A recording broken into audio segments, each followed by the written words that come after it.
எல்லா பிரிட்ஜ் கட்டுறதுக்கு ரொம்ப சந்தோஷம் தாங்க அண்ணா. திமுக அரசு ரொம்ப நல்லா பண்ணிக்கிறாங்க அண்ணா. அவர் தான் வரப்போறாரு. ஆமா, எங்க மனசுக்குள்ள தெரியுது. ஆனா சூப்பரா இருக்குது எங்களுக்கு. இப்போ நாங்க போறதுக்கு வரத்துக்கு எங்களுக்கு சூப்பரா இருக்குது.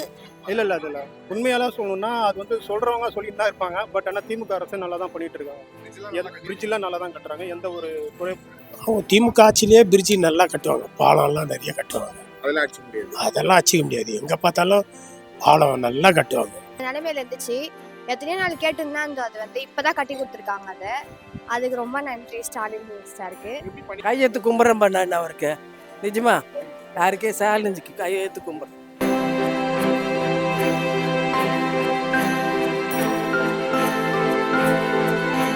கையெழுத்து கும்பிட்றேன் பண்ண அவருக்கு நிஜமா யாருக்கே சேலஞ்சுக்கு கையெழுத்து கும்பிட்றேன். சேலனி ரொம்ப நல்லவர் மனுஷன், சூப்பர் மனுஷன். அவங்க அப்பா நல்லா வளர்த்துக்கிறாரு அவரை. நல்லா கூறி வச்சு பார்த்து நான் பார்த்தேன், டிவியில் பார்த்துனா தான் வேலை எனக்கு. அவளை பார்த்துனே இருக்கிற வேலை தான் எனக்கு. ஆமாம், அங்கே தான். ஆனால் நல்லா தான் பார்த்தேன். நல்ல ஆனால் உண்மையே நல்லா இருக்கும். கட்சி வரைக்கும் இப்போ எங்கள் மூத்தாரு ஃபஸ்ட்டு தான் தூக்கின்னு போனாங்க. ஆமாங்க, நான் 9 மாதமாக சுற்றின்னு போனேன். கால் எனக்கு முட்டி வலி இல்லை. இப்போ பாரு நல்லா ஜாலியாக போகிறேன். இங்கே ஆட்டோ ஏறி காட்டு போடுறோம். கட்டி இப்போ தான் ஒரு 6 மாதம் மேலே ஆயிடுச்சு. ஆனால் ரொம்ப நல்லது அண்ணா. ரொம்ப நல்ல பெரிய விஷயம் கட்டுனது எங்களுக்கு. ஏன்னா இத்தனை வருஷம் கனவு எங்களுக்கு. ஒரு 40 வருஷமா நாங்கள் இந்த பிரிட்ஜை பற்றி எல்லார்ட்டையும் சொல்லி பார்த்தோம். யாருமே கேட்கல. அப்புறம் நம்ம எம்எல்ஏ மோகன் இருக்கிறார் பார்த்தீங்களா, அவர்கிட்ட சொன்னோம் நாங்கள். அவரு சொன்னது அவர் ஒன்று தரு. அவரு முயற்சி எடுத்து பல முறை முயற்சி எடுத்து அவர் கட்டி கொடுத்ததுக்கு ரொம்ப சந்தோஷம் எங்களுக்கு. அதான் மிகப்பெரிய வரப்பிரசாதம் எங்களுக்கு அந்த பிரிட்ஜ் இதுக்கு. ஆமா, இங்கிருந்து போயிருந்த சைட்டா அந்த பிரிட்ஜ் குட்டி பிரிட்ஜ் தாங்க. யாரும் ஒரு டெத்து கொண்டு போனா கூட அந்த பிரிட்ஜ் வழிக்காக கொண்டு போக முடியாது. என்ன பண்ணோம், சின்ன குட்டி பிரிட்ஜ் தான். ரொம்ப கஷ்டப்பட்டோம். அதாவது ஒருத்தங்க இறந்துட்டாங்கன்னா கொண்டு வரது ரொம்ப கஷ்டம். அதே மாதிரி ஒரு சின்ன ஒரு ஆம்புலன்ஸ் போயிட்டு வரது கூட அந்த வழியே இல்லை. ஆம்புலன்ஸ் போனா கூட சுத்தி தான் எங்களுக்கு வரணும். இந்த பிரிட்ஜினால ஒரு எமர்ஜென்சினா கூட அழகா போயிட்டு இந்த பிரிட்ஜ் போயிட்டு கடந்து வந்துடலாம் உங்களுக்கு. ஆமா, இல்ல டிஎம்கேனால பிரிட்ஜ் கட்டி நவரவர்களுக்கு நல்லா கொண்டு வந்து நல்லா வருது. அவங்களோட இயல்பு தான் அது. அவங்களுக்கு வேற யாரும் செய்ய மாட்டாங்க. ஆனா டிஎம்கே பொறுத்த வரைக்கும் பிரிட்ஜ் கட்டுறது ஒரு பெரிய எல்லா பிரிட்ஜ் கட்டுறதுக்கு கொஞ்சம் டிராஃபிக் கம்மியாக உங்களுக்கு போயிட்டு வரது ஈஸியா இருக்கும். அவ்வளவுதான். எல்லா பிரிட்ஜ் கட்டுறதுக்கு ரொம்ப சந்தோஷம் தாங்க. திமுக அரசு ரொம்ப நல்லா பண்ணிக்கிறாங்க அண்ணா. இந்த வாட்டி நல்ல வாய்ப்பு தான் கிடைக்கும் அவங்களுக்கு. ஏன்னா நல்ல சலுகைகள், இந்த முதியவர்களுக்கு பென்ஷனு, அதுமாரி பெண்களுக்கு அந்த மாதம் 1000 ரூபா கொடுக்குறது, அது மாதிரி பெரிய விஷயம். இப்போ வேற கூட்டி கொடுக்குன்னு சொல்லிக்கிறாங்க. இப்போ காசு அதிகமாக கொடுத்து சொல்லிக்கிறாங்க. அது ரொம்ப பெரிய விஷயம். அதுக்கு அதுமாரி மகளிருக்கு இந்த பஸ் விட்டு ஃப்ரீயாக விட்டுக்கிறாங்க. அதுவும் ஒரு நல்லது எங்களுக்கு. அதனால திமுக ஆட்சி தொடரணும். நல்லா இருக்கும். தோணுதா ஒரு வருஷம் எல்லாத்துக்குமே யூஸ்ஃபுல்லாக ஆகுது. ஜெப்ட் ஆனாலும் எடுத்து போகிறாங்க. யாருன்னா தண்ணி கேட்டாக்கா லாரி வந்து இறங்குது. ஜனங்களும் போகிறாங்க, சைக்கிள் எடுத்து போகிறாங்க, கார் எடுத்து போகிறாங்க, ஸ்கூல் ஆட்டோ போகுது. வசதியாக இருக்குது. முன்னாடிலாம் போகவே முடியாது. ஒரு ஆள் கூட போக முடியாது. பயந்துன்னு போவாங்க. பள்ளம் எப்படி விழுந்துருவாங்களோ, இப்படி விழுந்துருவாங்களோ, அப்படி விழுந்துருவாங்களோ பயந்துன்னு உயிரை கையில் பிடிச்சின்னு போனாங்க. இப்போ தாராளமாக போகிறாங்க. யாருமே கட்டித்தரல. இதுவரையிலும் எந்த ஸ்டெப்பும் எடுக்கல, அப்படியே இருந்தது. அப்புறம் இவங்க வந்து கட்டி கொடுத்தாங்க. இப்போ நல்லா இருக்குது எங்களுக்கு. நல்லா இருக்குது. நாங்கள் போகிறோம் வரோம். ஒரு மாத்திரை வாங்க, ஒரு ஹாஸ்பிட்டலுக்கு போவோம். திடீர்னு உடம்பு சரியில்லைன்னா ஓடுறோம் ஒரு ஹாஸ்பிட்டலுக்கு. முன்னெல்லாம் வந்து போக முடியாது. எங்களால் போக முடியாது. ஒரே நாத்தம் தாண்ட முடியாது. இப்போ ஒரு கட்டின பிறகு தான் எங்களுக்கு நல்லா இருக்குது. நாங்கள் போவோம் வரோம், கொல்ல மாத்திரை வாங்குவோம். எங்கன்னா போகிறதுக்கு ஓடியாரெல்லாம் கரெக்டாக நல்லா இருக்குது. அதுக்கு மிஞ்சி தாண்டவும் முடியாத சரிக்கு பொத்துன்னு விழுந்துருவேனே. இப்போ நல்லா இருக்குது. சூப்பராக இருக்குது எங்களுக்கு. இப்போ நாங்கள் போகிறதுக்கு வரத்துக்கு எங்களுக்கு சூப்பராக இருக்குது. நடந்து போகிறோம். ஒரு மாத்திரை வாங்கினாலும் எங்களுக்கு வழி தெரியாது. இங்கே சுற்றின்னு தான் போகணும். நாங்கள் சுற்றி அருமையாக இருக்குது. பண்ணிட்டாரு. நல்லா இருக்குது எங்களுக்கு. அவர் தான் வரப்போறாரு. ஆமாம், எங்கள் மனசுக்குள்ளே தெரியுது. ஆனால் வரணும்னு தமிழ்நாடு ஃபுல்லா ஆ பிரிட்ஜ் கட்டியிருக்காங்க. ஆ ஆனால் இதான் நல்லா இருக்குது எங்களுக்கு. உங்களுக்கு இதுதான் சூப்பர் பிரிட்ஜ். Super fridge. நாங்கள் போகிறதுக்கு வரத்துக்கு தாண்டி கூட போக முடியாது. அதுக்கு முன்னால் சரிக்கணும் பொத்துன்னு விழுந்துருவேன். அந்த நாத்தத்திலே தண்ணி ஓடும். அதில் எப்படி தாண்டுறதுங்க?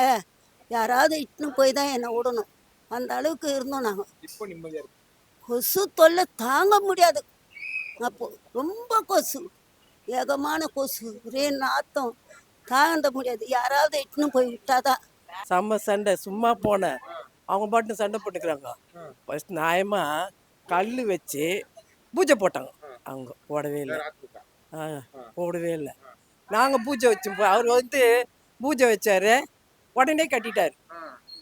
இப்படி கையை பிடிச்சி சாலினி, அவர் இவரு சாலினி கார்த்தி வந்து இப்படி பிடிச்சி கழின்னு இதுவா சேலியா இருக்கிறதா அப்படின்னு கேட்டாரு. அவ்வளோதான். யாரும் கோவம் வந்துச்சு, அவருக்கும் கோவம் வந்துடுது. செமையா சண்டை வந்தது. அப்புறம் நாங்கள் வந்து சரிம்மா நாங்கள் கட்டி கொடுத்துட்றோம்மா, நீங்கள் கட்டி தான் கொடுத்துடணுமா. நாங்கள் வழியில் இது தண்ணிப்பா, இது வரைக்கும் தண்ணி வந்துடும், உள்ள தண்ணி வந்துடும். ஆமாம், அதுக்கு தான் நான் சண்டை போட்டேனே. உள்ள தாச்சிக்கெல்லாம் போகிறதுக்கு கஷ்டம், சாவு போகிறதுக்கும் கஷ்டம். சாவு போகிறதுக்கு வழி இப்படி சுற்றின்னு தான் போகணும்பா. ஆமாம், அந்த கோயில் சுற்றி போகணும். காடைக்கெல்லாம் போக முடியாது. வழியில் பாதம் தானே, ஓட்டை போக முடியாது. இவங்க கூட பாடுபட்டான். ஆமாம், போட்டாலாம் எடுத்துன்னு போய் நாங்களாம் குறுக்கு ரோட்டில் போய் உட்காந்து அவரில் செய்யவே மாட்டேன்றாங்க யாரும். அந்த பெரிய குப்பி அங்கே செய்யவே மாட்டேன்றாங்க. தண்ணி இருந்தால் கூட இவர் வந்தார், கார்த்தி வந்தார், சாலிக்கிட்ட போய் சொன்னோம். நாங்கள் அதெல்லாம் லெட்டர்லாம் கொடுத்தோம். சரி கட்டி தரோங்க. நாங்கள் அவர் தெத்தி கூட வச்சுட்டோம். தெரிஞ்சானுங்க கூட ஆனால் கட்டி கொடுத்துட்டாங்க. கட்டி கொடுத்து சாலினி ஆட்சியில் நல்லா தான் இருக்கிறோம். அவரும் கொடுத்தாருந்தா, அவரும் சொல்லக்கூடாது, சும்மா தாக்கக்கூடாது இல்லையா. அந்த வருஷத்துலேருந்து இங்கே வந்தேன். அது கொடுத்தாரு, இவரும் கொடுத்தாரு, இப்போ கொடுத்தாரு, நல்லா கொடுத்தாரு. இப்போ ஆட்சி நல்லா தானே, மக்களுக்கு, ஏழை பசங்க, ஜனத்துக்கு, எல்லாத்துக்குமே, இதுவங்களுக்கு, வயசானவங்களுக்கு அதெல்லாம் நல்லா பார்த்து செய்கிறாரு. கையெழுத்து கும்பிடணும்பா. Okay sir. சார் என் பேர் ஸ்ரீனிவாசன். இந்த பகுதியில் வந்து நான் ஒரு கிட்டத்தட்ட 40 வருஷமாக இருக்கிறேன். இந்த பிரிட்ஜு இல்லாமல் ஒரு 5 வருஷமாக ரொம்ப கஷ்டப்பட்டோம். எந்த ஒரு வசதியும் இல்லாமல் பசங்க டியூஷன் போகிறது, ஸ்கூலுக்கு போகிறதுக்கு எந்த இதுக்கும் இல்லாமல் கஷ்டப்பட்டோம். இப்போ இந்த பிரிட்ஜு போட்டதுனால ரொம்ப பயனுள்ளது. பசங்களுக்கு ரொம்ப மெயினாக ஸ்கூலுக்கு போகிறதுக்கும் மார்க்கெட் போகிறது ரொம்ப வசதியாக இருக்குது. எல்லாத்துக்கும் இந்த பிரிட்ஜு ரொம்ப வசதியாக இருக்குது. அதான் இந்த திமுக அரசுனால வந்து திமுக அரசு வந்து பிரிட்ஜு கட்டுறது வந்து ரொம்ப யூஸ்ஃபுல்லாக இருக்குது சார். அதாவது இந்த ஆட்சியில் வந்து பிரிட்ஜு கட்டுறது ரொம்ப யூஸ்ஃபுல்லாக இருக்குது. இந்த பிரிட்ஜு கட்டுறதுனால என்னென்னா நேரம் வந்து ரொம்ப மிச்சப்படுது. அது பொதுமக்களுக்கு ரொம்ப யூஸ்ஃபுல்லான ஒரு விஷயம் இந்த பிரிட்ஜு கட்டுறதுனால. இதனால் வந்து பள்ளிக்கூடமாக இருக்கட்டும் சொல்லிட்டு, ஆஃபீஸ் போகிறவங்களா இருக்கட்டும் சொல்லிட்டு, எந்த ஒரு அத்தியாவசியம் இப்போ ஆம்புலன்ஸ்க்கே வந்து நம்ம வந்து ரொம்ப யூஸ்ஃபுல்லான ஒரு விஷயம் தான் பிரிட்ஜு கட்டுறது. இல்லை அதில் உண்மையாலாம் சொல்லணும்னா அது வந்து சொல்கிறவங்க சொல்லிட்டு தான் இருப்பாங்க. பட் ஆனால் திமுக அரசு நல்லா தான் பண்ணிகிட்டு இருக்காங்க. பிரிட்ஜெலாம் நல்லா தான் கட்டுறாங்க. எந்த ஒரு நீங்க சொல்லுங்க, இந்த பிரிட்ஜ் இருக்கிறதுக்கு முன்னாடி இப்போ இருக்குல்ல, இதுக்கு முன்னாடி டிஃபரன்ஸ் எப்படி இருக்கு? டிஃப்ரென்ஸ் வந்து ஃபர்ஸ்ட் இந்த பிரிட்ஜில் வந்து ஒரு ஆட்டோ, ஆம்புலன்ஸ் எதுவுமே போக முடியாது. ஒரு சாவு இறந்தா கூட நாங்கள் சுற்றின்னு தான் போனோம். மறுபடி இப்படி தான் போனோம். ஆனால் எங்களுக்கு அது கூட வழி இல்லாமல் இருந்தோம். எப்படி பார்க்குறது? பிரிட்ஜ் முன்னாடி பார்க்கலாம். ஃபர்ஸ்ட் ஒரு ஆள் போகலாம், ஒரு வண்டி போகலாம், நடந்து போகலாம். அதெல்லாம் எதுவுமே கட்டினாங்க. அது 3 வாட்டி கட்டி எல்லாமே உடைச்சிட்டாங்க. அந்த சைடெல்லாம் உடஞ்சி பிரிட்ஜே ஒரு நிலமை. ஆமா, ஒரு வண்டி போகலாம், எதிர்க்கு ஆனால் வர முடியாது யாராலையும். ஒரு வண்டி போனால் தான் இன்னொருத்தவங்க வர முடியும். அந்த நிலைமையில இருந்துச்சு. எத்தனையோ நாள் கேட்டுருந்தா அது வந்து இப்போதான் கட்டி கொடுத்துருக்காங்க. அதுக்கு ரொம்ப நன்றி ஸ்டாலின் மினிஸ்டருக்கு. நல்லா இருக்கு. பொதுமக்களுக்கு எல்லாருக்கும் யூஸ்ஃபுல்லாக இருக்கு. நாங்கள் வந்து எப்படின்னாக்கா ஒரு சாவு டெட் ஆயிடுச்சுன்னா கூட கஷ்டமாக இருக்குது. முதல்ல போகும்போது சின்னூண்டு பிரிட்ஜு தான், அது எடுத்துன்னு போகிறதுக்கு கொஞ்சம் கஷ்டமாக இருந்தது. இப்போ கொஞ்சம் பரவாயில்ல, கொஞ்சம் நல்லா இருக்கு. ரொம்ப யூஸ்ஃபுல்லாக இருக்குதுங்க ஜனங்களுக்கு. வண்டி போக வரத்துக்கு நல்லா இருக்குது, பொருள் ஏற்றின்னு போகிறதுக்கு நல்லா இருக்குது. இந்த பிரிட்ஜு கட்டி கொடுத்ததுக்காக நன்றி சொல்லி. இதுக்கு முன்னாடி பிரிட்ஜ் இல்லாத போது எப்படி இருக்கு? ரொம்ப கஷ்டமாக இருந்தது.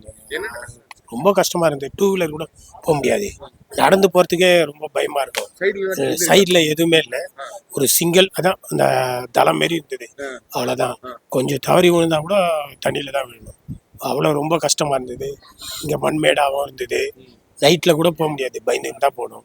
இப்போ நல்லா வெளிச்சமாக இருக்குது, நல்லா இதுவாக இருக்குது. லைட்லாம் போட்டு லைட்டு 4 லைட்டு போட்டுக்கிறாங்க, பகல் போல் இருக்குது நைட்டில் வந்தீங்கன்னா கூட. சந்தோஷமா இருக்கு. ரொம்ப ரொம்ப சந்தோஷமாக இருக்குது. ஏன் திமுக அரசு இதை கட்டி கொடுத்துருக்கு, அது எப்படி பாக்குறீங்க? ரொம்ப நல்லதாக பார்க்குறேன். அவங்க எப்படி திமுக பண்ணிருக்காங்கன்னு நினைக்கிறீங்க அரசு? எங்கள் ஏரியாவுக்கு மட்டும் கொஞ்சம் நல்லா இருக்குது, அவ்வளோதான். மற்றதுனால எப்படின்னு தெரியாது. தெரியல. உங்களுக்கு எங்களுக்கு நல்லா இருக்குது, அவ்வளோதான். பிரிட்ஜ்லாம் தமிழ்நாடு ஃபுல்லா கட்டியிருக்காங்க, நல்லா கட்டிருக்காங்க. அவங்க திமுக ஆட்சியிலேயே பிரிட்ஜி நல்லா கட்டுவாங்க, பாலம்லாம் நிறைய கட்டுவாங்க. அதெல்லாம் அடிச்சு முடியாது. அதெல்லாம் அச்சிக்க முடியாது, எங்கே பார்த்தாலும் பாலம் நல்லா கட்டுவாங்க. இப்போ கூட ஒரு மேம்பாலம் கட்டின்னு வராங்க, எங்கன்னா துறைமுகம் வரைக்கும், ஆமா, அங்க வரைக்கும். மதுரை வாயிலேருந்து. ரொம்ப நல்லா கட்டுவாங்க. அதெல்லாம் சரி, எல்லாமே உதவிகரமா இருக்கு. உதவிகரமா இருக்கு. மெட்ரோ போயிருக்கீங்க, மெட்ரோ உதவி சொல்லாது. மெட்ரோ ஒரே ஒரு வாட்டி போய்க்கிறேன், ஆனால் இப்போ இருக்கிற மக்களுக்கு ரொம்ப நல்லா இருக்குது மெட்ரோ. எல்லா இடத்துக்கும் எல்லா இடத்துக்கும் இன்னும் எல்லா இடத்துலையும் செயின் பண்ணாங்கன்னா இன்னும் நல்லா இருக்கும். நல்லா பண்ணி மொத்தமா திமுக அரசு நல்லா பண்ணி நல்லா இருக்கு. அடுத்தது எப்படி இருக்கு வாய்ப்பு? அது நான் திமுக கட்சிக்கிறேன், அதனால வாய்ப்பு. நான் இருக்கேன். அதனால நான் நன்றி. கட்டிட்டாங்க, ஒரு வருஷத்துக்குள்ளே கட்டிட்டாங்க, கரெக்டாக ஒரு வருஷத்துக்குள்ளே. இதுக்கு இந்த பிரிட்ஜ் இல்லாத போது என்ன கஷ்டங்கள் இருக்கு? அதை கட்டி 40 வருஷத்துக்கு மேலே ஆயிடுச்சு, பழசு ஒத்த ஆள் பொறிச்சு. இது நல்லா காரு லாரியிலெல்லாம் வர பஸ் ஆட்டோலாம் வர்றதுக்கு புது பிரிட்ஜ் கட்டுறதுக்கு முன்னாடி என்னென்னலாம் கஷ்டம் இருக்கு? எவ்வளோ ஓரம் இருக்குது. எங்கள் வீட்டில் இருக்கிறவங்க கீழே விழுந்துட்டாரு, அந்த இவ்வளோ வர முடியாது இருந்தது, ஒரு ஆட்டோ வரட்ட முடியாது இருந்தது, எல்லாத்துக்கும் ஒரு வசதியே கிடையாது இருந்தது. எல்லாமே இந்த சுற்றிக்கின்னு தான் போகணும், நடக்கிற பாதை தான். வயசானவங்களாம் ஊந்துட்டா கூட எங்கள் வீட்டில் கால் உடஞ்சிச்சு, தூக்கின்னு போகிறதுக்கு ஆளெல்லாம் ஆட்டோ கிடையாது. யாரும் இந்த சைடு வரமாட்டாங்க ஆட்டோக்காரன்ட்டு. ஆளை யாராச்சும் கூட்டின்னு வந்து காசு எக்ஸ்ட்ரா கொடுக்குறன்ட்டு தான் மேலே ஃபஸ்ட்டு மாடியிலேருந்து கீழே இறக்கி சுற்றின்னு ரொம்ப கஷ்டம், ஒவ்வொரு கஷ்டப்பட்டோம் நாங்கள். என் வீட்டில் யாரும் பசங்க கிடையாது, ஆம்பளை பசங்க. இப்படி தான் நிறைய இருந்தது. இப்படி நான் அதில் இந்த பிரிச்சு கேட்டதுலேருந்து கீழேயே விழுந்துட்டார் ஒரு வாரத்து. நான் கரண்ட்டு கிடையாது, கீழே தவறி கீழே விழுந்துட்டார். அதனால் என்ன பண்ணுறது, ஒன்றும் இல்லை, லைட் இல்லை, ஒன்றும் இல்லாதது. இப்போ நல்லா இருக்குது, லைட்டெல்லாம் போட்டுக்கிறாரு. ஒரு வருஷத்துக்குள்ளே நல்லா அப்படிங்கிறாரு. எம்கே மோகன், கார்த்தி, எம்கே மோகனும் நல்லா ஸ்டாலின்.